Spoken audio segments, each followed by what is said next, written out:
Chinese കെംബോ കരാത്തയുടെ കാസർഗോഡ് ജില്ലാതല championship Kanhangad Balla east government higher secondary സ്കൂളിൽ വെച്ച് നടത്തി. വിവിധ വിഭാഗങ്ങളിലായി നടന്ന മത്സരത്തിൽ 350ഓളം കുട്ടികൾ പങ്കെടുത്തു.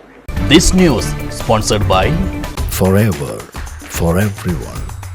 Shobhika Weddings, Big Mall, Kanyanad, Kozhikode, Koilandi and Kutyadi. കുട്ടികളിൽ കായികക്ഷമതയും വ്യക്തിബോധവും സ്വയം സുരക്ഷിതത്വവും ഉറപ്പുവരുത്തുന്നതിനായി പരിശീലനം നൽകി വരുന്ന ചൈനീസ് കെംബോ കരാത്തയുടെ കാസർഗോഡ് ജില്ലാതല ചാമ്പ്യൻഷിപ്പാണ് Kanhangad Balla east government higher secondary സ്കൂളിൽ വെച്ച് നടത്തിയത്. പവിത്രൻ നെല്ലിക്കാട്ടിന്റെ സ്മരണാർത്ഥം സംഘടിപ്പിച്ച ചാമ്പ്യൻഷിപ്പ് അയോധന കലയുടെ അസൂയാവഹവും അസാമാന്യവുമായ പ്രകടനങ്ങളുടെ വേദിയായി മാറി. വിവിധ വിഭാഗങ്ങളിലായി നടത്തിയ മത്സരത്തിൽ നാനാഭാഗങ്ങളിൽ നിന്നായി എത്തിയ 340ഓളം കുട്ടികൾ പങ്കെടുത്തു. രാവിലെ കാസർഗോഡ് ജില്ലാ sports council president professor P Raghunath championship ഉദ്ഘാടനം ചെയ്തു.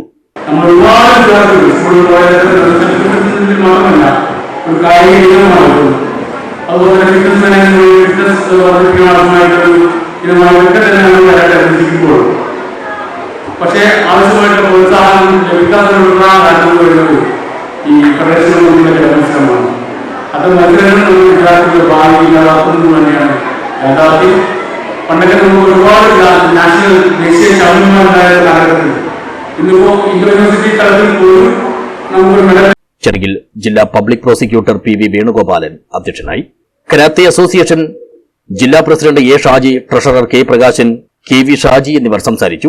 ടൂർണമെന്റ് കൺവീനർ രതീഷ് കെംബോ സ്വാഗതവും സെക്രട്ടറി എ കെ രാജേഷ് നന്ദിയും പറഞ്ഞു. S Prasannakumar, A S Pramod, K S Sreevasini, Abdul Samad, S Sunitha എന്നിവർ മത്സരങ്ങൾ നിയന്ത്രിച്ചു. കരാത്തയുടെ ആഭിമുഖ്യം പുലർത്തിയുള്ള ഇളം തലമുറയുടെ വലിയ തോതിലുള്ള പങ്കാളിത്തം എല്ലാ തരത്തിലും പ്രതീക്ഷാഭരിതവും ശ്രദ്ധേയവുമായി. News bureau, Kanhangad.